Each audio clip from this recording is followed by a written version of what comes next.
এবার মাদক সম্পৃক্ততায় উঠে এলো দেশের শীর্ষস্থানীয় ৩ নাট্য অভিনেত্রীর নাম। এরা হলেন তানজিন তিশা, সাফা কবির ও মুমতাহিনা চৌধুরী টয়া। সম্প্রতি তাদের বিরুদ্ধে মাদক সম্পৃক্ততার অভিযোগ উঠেছে। এই ৩ অভিনেত্রীর মাদক সম্পৃক্ততা ঘিরে বিশেষ অনুসন্ধান চালাচ্ছে মাদকদ্রব্য নিয়ন্ত্রণ অধিদপ্তর। ইতোমধ্যে স্বরাষ্ট্র মন্ত্রণালয়ের উচ্চ পর্যায়ে এই বিষয়ে প্রতিবেদন পাঠানো হয়েছে বলে জানা গেছে। আরও জানা গেছে, মাদক সহ গ্রেফতার হওয়া বিশ্ববিদ্যালয় পড়ুয়া এক ছাত্রকে জিজ্ঞাসাবাদের সূত্র ধরে তথ্য প্রমাণ সহ সাফা, টয়া, তিশা এবং জনপ্রিয় গায়ক অর্ণবের স্ত্রী গায়িকা সুনিধি নায়েকের সম্পৃক্ততার তথ্য বেরিয়ে আসে। একটি বিশেষ হোয়াটসঅ্যাপ গ্রুপের মাধ্যমে তারা নিয়মিত মাদক সংগ্রহ করে আসছিলেন। ওই হোয়াটসঅ্যাপ গ্রুপের অ্যাডমিন নর্থ সাউথ বিশ্ববিদ্যালয়ের সাবেক শিক্ষার্থী অরিন্দম রায় দীপকে এরই মধ্যে গ্রেফতার করা হয়েছে।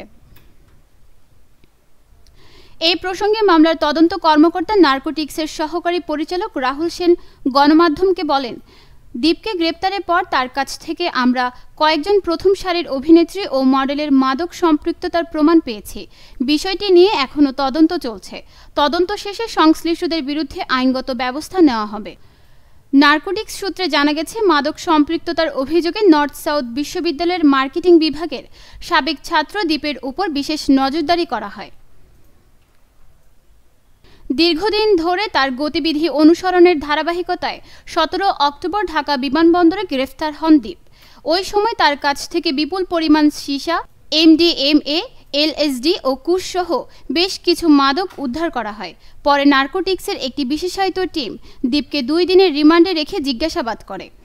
তদন্ত সংশ্লিষ্টরা জানান, মাদক ব্যবসার বিষয়ে মৌখিক স্বীকারোক্তির এক পর্যায়ে দীপের মোবাইল ফোনের কল লিস্ট ও হোয়াটসঅ্যাপ চ্যাটিং পরীক্ষা করা হয়।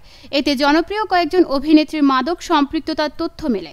এমনকি তাদের পক্ষ থেকে দেওয়া মাদকের অর্ডার সংক্রান্ত কয়েকটি সুনির্দিষ্ট হোয়াটসঅ্যাপ চ্যাটিং রেকর্ডও পাওয়া গেছে বলে জানা গেছে। নিউজ ডেস্ক, দৈনিক পূর্বকোণ।